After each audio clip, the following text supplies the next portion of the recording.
নমস্কার বন্ধুরা, welcome to my channel দশভুজার আবারও একটি ব্লগে তোমাদের স্বাগত। Travel with me two Digha. Actually আমাদের 13 তারিখে হঠাৎ করেই ঠিক হয় যে আমরা দীঘা যাব।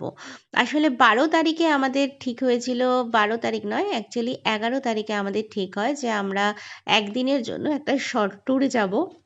কোথায় যাব এটা ঠিক হচ্ছিল যে কোথায় যাওয়া যায় একদিনের জন্য।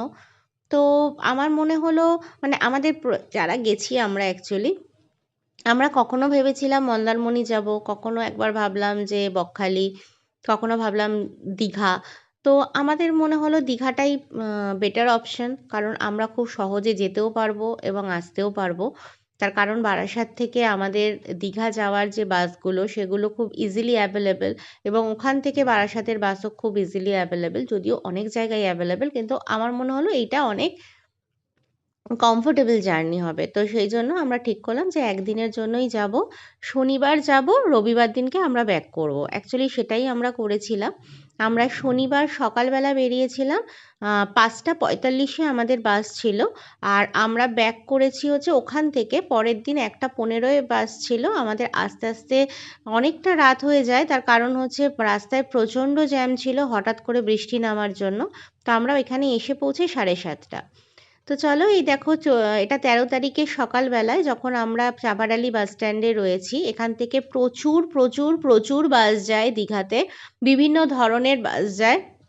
বিভিন্ন ধরনের বলার কারণ হচ্ছে বিভিন্ন ট্রাভেলসদের বাস এখান থেকে ছাড়ে, এবং ভোর 5:30 থেকে 5টা 5:30 থেকেই এখান থেকে বাস শুরু হয়ে যায় যাওয়া। তো আমাদের বাসের যে টাইমটা ছিল সেটা ছিল 5:45। তো আমরা দেখো যে জায়গাটায় দাঁড়িয়ে আছি এটা একদম চাপাডালি বাস স্ট্যান্ডে। এখান থেকে প্রচুর বাস যাচ্ছে, কিন্তু আমরা এখান থেকে যাব না।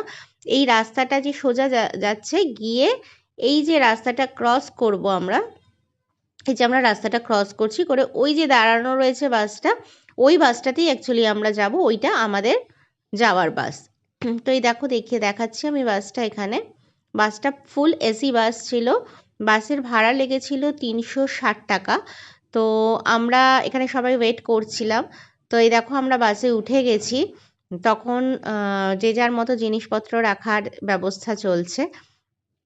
দেখতেই পাচ্ছ এই দিকে সিটটা আমি পেয়েছিলাম।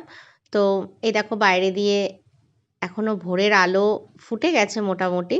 তো এই যে আমরা রাস্তা ক্রস করছি, এই যে আমরা যাচ্ছি, এটা কিন্তু অ্যাকচুয়ালি তোমাদের মানে বেলঘরিয়া এক্সপ্রেসওয়ে। আমাদের বাস ছেড়ে দিয়েছে অনেকক্ষণই আগে। তো এই বেলঘরিয়া এক্সপ্রেসওয়ে ধরে এই যে টার্নটা নিল, এয়ারপোর্ট 3 নম্বর থেকে বেলঘরিয়া এক্সপ্রেসওয়ে ধরে সোজা বালি দক্ষিণেশ্বর দিয়ে আমরা বেরিয়ে যাব। তো এই যে রাস্তাটা দেখতে পাচ্ছ, আমাদের এমনি বাসে কোনো রকম কোনো প্রবলেম হয়নি।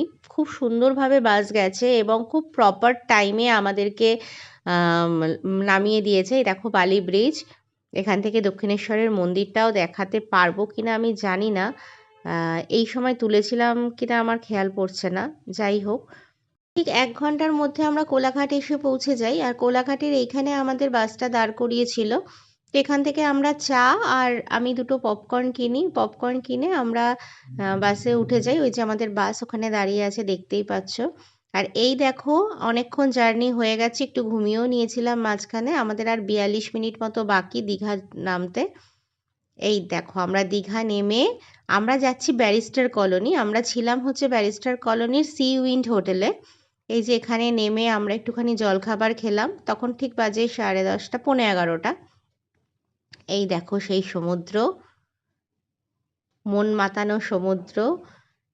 সামনে গেলেই যেন একটা অদ্ভুত শান্তি, সত্যি কি ভীষণ ভালো লাগে। কত লোক, মানে প্রচুর মানুষ এসছে, প্রচুর মানুষ এসছে। এই যে আমরা এখানে এই হোটেলটায় ছিলাম, হোটেল সি উইন্ড, একদম ব্যারিস্টার কলোনিতে, একদম সি বিচের সামনে। এই যে হোটেল, এই যে রুমটা দেখতে পাচ্ছ, এই রুমটাতে আমরা ছিলাম। আর এই দেখো এখানে নিচে রেস্টুরেন্ট আছে, এখানেই আমরা খাওয়া দাওয়া করেছি, খাওয়া দাওয়ার ব্যবস্থা করেছি। এই যে সামনে একটা বিরাট বড় পার্ক, বাচ্চাদের খেলার জন্য স্লিপ, দোলনা, ঢেউ কুচকুচ, রিঙ্গা রিঙ্গা রোজেস সব কিছু রয়েছে। এই যে হোটেল সি উইন্ড, আর সামনে এই যে বড় পোর্শনটা দেখতে পাচ্ছ, তারাও তোমাদের দেখাচ্ছি। এই দেখো এখানে কার পার্কিংয়েরও পুরো ব্যবস্থা রয়েছে। আর এই হোটেলটার ঠিক সামনের দিকেই রয়েছে সি বিচ। একটুখানি হেঁটে 2 মিনিট হাঁটলেই সি বিচ। এই যে আমরা এই হোটেলটা নিয়েছিলাম, যেহেতু আমরা 4 জন ছিলাম, 2টো ফ্যামিলি ছিলাম আমরা।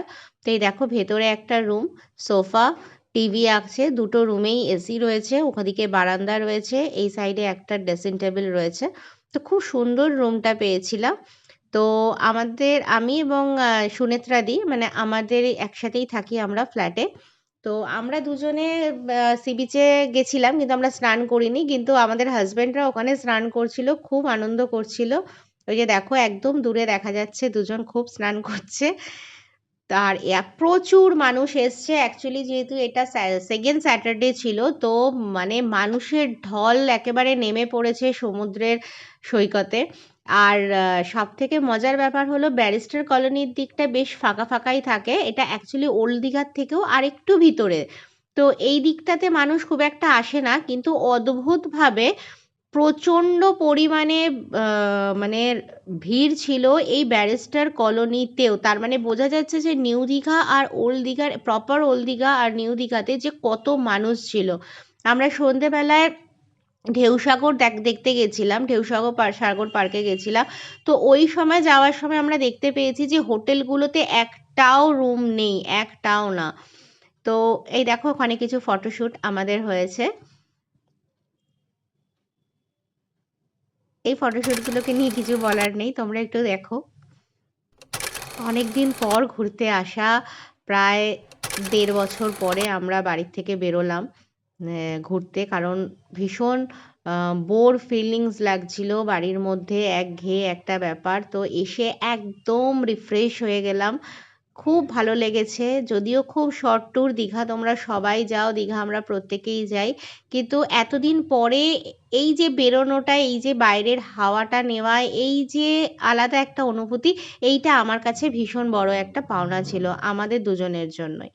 তো চলো, এই দেখো আমি তোমাদের সঙ্গে সি বিচটা শেয়ার করছি। এই দেখো এখানে দেখলে বুঝতেই পারবে যে লোক দেখো, দূর দূর পর্যন্ত শুধু লোক দেখো যে এখানে কত ভিড় হয়েছে। মানে এই দেখো সি বিচের অবস্থা, এটা ব্যারিস্টার কলোনির সি বিচ। এই সি বিচটা কিন্তু অ্যাকচুয়ালি পুরোপুরি ফাঁকা, ধুধু করে।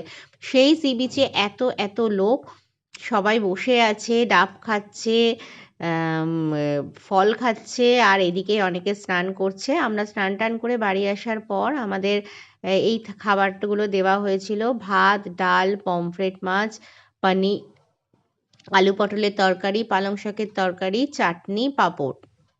ভীষণ সুন্দর খাওয়া দাওয়া ছিল। পমফ্রেট মাছের সাইজগুলো দেখো, জাস্ট ওয়াও। তো যাই হোক, আর দীঘায় এসি পমফ্রেট খাবো না তা কখনো হয় নাকি? তারপরে এই দেখো এখানে চলে এসেছি আমরা সন্ধেবেলায় ঢেউসাগরে। ঢেউসাগরের এখান থেকে আমরা টিকিট কাটি, ওই যে দূরে দেখতে পাচ্ছ টিকিট কাউন্টার, ওখান থেকে প্রচুর লোক, এখানে শুধু লোক দেখো। এটা যে টাইমিংটা, এটা হচ্ছে তোমার 6:30 নাগাদ, 6:30, 7টা নাগাদ আমরা এই ঢেউসাগরে রয়েছি।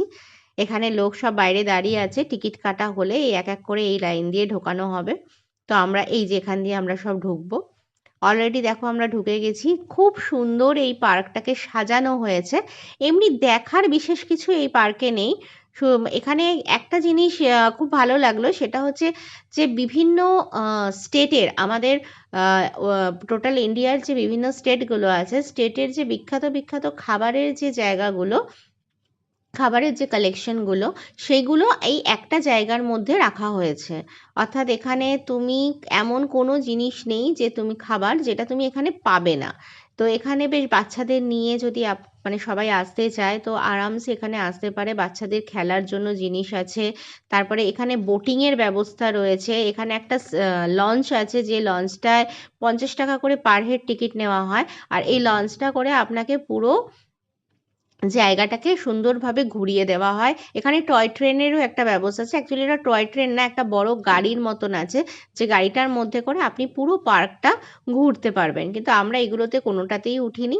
এই যে এখানে লঞ্চটা দেখতে পাচ্ছ, ক্রুজের মতো, ক্রুজের মতো এই যে লঞ্চটা, এটার মধ্যে করেই আমাদের ঘোরানো হয় সবাইকে।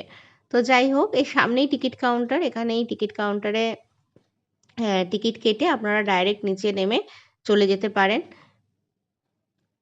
অনেকে এখানে ওয়েট করছে। এছাড়াও এখানে বোটিংয়েরও ব্যবস্থা আছে। যারা লঞ্চে যেতে চান না বা বোটিং করতে চান তারা বোটিংও করতে পারবে। আর একটা গাড়ি আছে বড়, যে গাড়িটা করে কিন্তু সবাই পুরো পার্কটাকে এখানে ঘোরানো হচ্ছে। দেখুন এখানে কিন্তু দেখতে পাচ্ছেন, এগুলো সবই হচ্ছে সব বড় বড় রেস্তোরাঁ বা বড় বড় ক্যাফে টাইপের।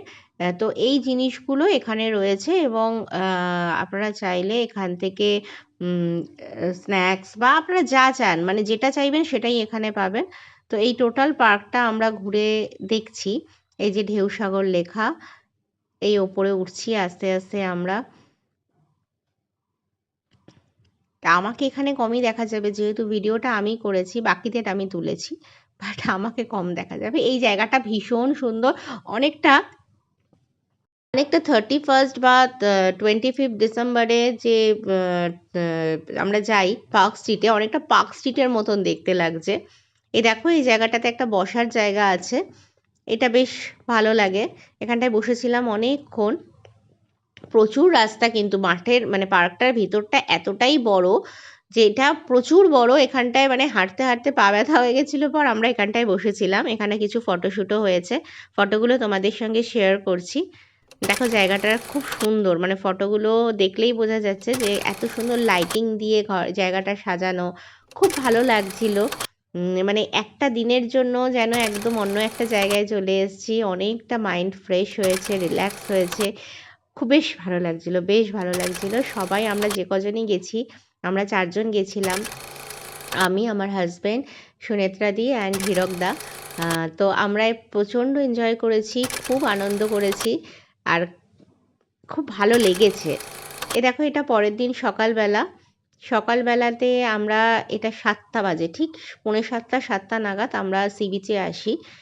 একটুখানি এই দেখো কালকে যেই জায়গাটায় তোমাদের দেখাচ্ছিলাম যে এত ভিড় ছিল সমুদ্রে স্নানের জন্য, সেই জায়গাটা দেখো এখন পুরো ফাঁকা, ধুধু করছে, দেখতে পাচ্ছ? সেরম মানুষজন কিন্তু কেউ নেই। এই জায়গাটা এই রকমই থাকে, কিন্তু কালকে অসম্ভব ভিড় ছিল।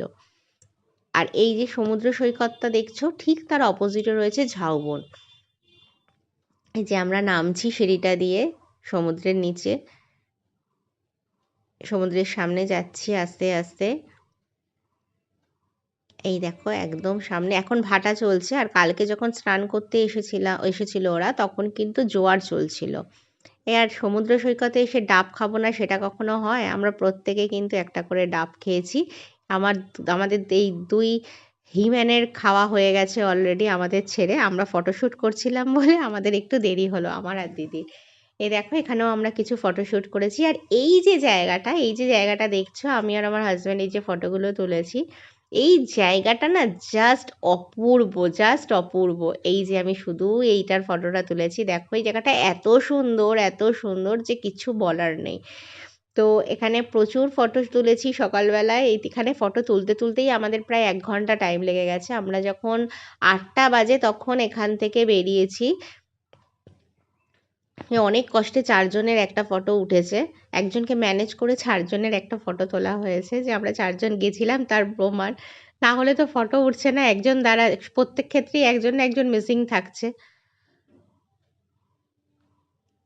দেখো তোমরা, খুব সুন্দর লাগছিল, জাস্ট অসাধারণ, অপূর্ব, অপূর্ব। মানে আমি বলে বোঝাতে পারবো না ফিলিংসটা, এত সুন্দর ছিল ঘোরাটা। খুব একদিনের জন্য হলেও কিন্তু আমার কাছে ঘোরাটা ভীষণ ভালো। এই দেখো আমরা চলে এসেছি আবার বাস স্ট্যান্ডে, লাঞ্চ সেরে আমরা বাস স্ট্যান্ডে চলে এসেছি। আমাদের বাস ছিল 1:15। ওই যে দেখতে পাচ্ছ, আমি জুম করে দেখাচ্ছি, দীঘা কলকাতা সিটি বাস যেটা, সেই বাসে করেই আমরা গেছি। এখানে কোলাঘাটে নেমে আমাদের এগ পকোড়া আর সঙ্গে চা ছিল, এই দিয়ে আমরা সেরে চলে এলাম আস্তে আস্তে বারাসাতের দিকে। প্রচণ্ড দেরি হয়েছিল, তার কারণ প্রচুর বৃষ্টি হচ্ছিল। আর টুকরো টুকরো কিছু স্মৃতি যেগুলো তোমাদের সঙ্গে শেয়ার করলাম, এই ছোট ছোট কিছু ফটোস। তো তোমাদের কেমন লাগলো অবশ্যই জানিও। Thank you for watching. আর কমেন্ট অ্যান্ড সাবস্ক্রাইব করতে কিন্তু একদম ভুলো না। সকলে ভালো থেকো, সুস্থ থেকো।